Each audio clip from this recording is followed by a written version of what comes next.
మీలో కూడా ఒక ఆలోచన పెట్టుకోండి. మనం కంటిన్యూగా ప్రభుత్వం ఉంటే ఎంత అభివృద్ధి అయ్యేదో మీరు ఒక్కసారి గుర్తుపెట్టుకోవాలి. మీరేం చేస్తున్నారని నేను బాగా పనిచేస్తే శభాష్ అంటున్నారు. మళ్ళీ ఇంకొక ఆయన వచ్చి నేను అది చేస్తా ఇది చేస్తానంటే మీరు మోసపోతున్నారు.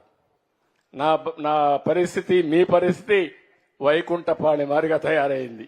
పైకి పోవడం, మళ్ళా కిందన పడడం, మళ్ళా పైకి తీసుకుపోవడానికి ప్రయత్నం చేయడం, దానివల్ల నష్టం వస్తుంది.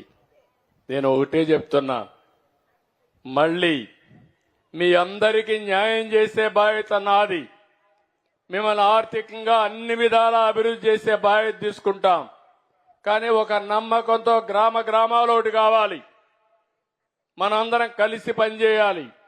ఒకప్పుడు శారీరకంగా పనిచేసేవాళ్ళు, ఇప్పుడేం నేను మిమ్మల్ని అందరినీ నాగలి దున్నమనడం లేదు, లేకుంటే కష్టపడమనడం లేదు, తెలివితో పనిచేయమంటున్నా.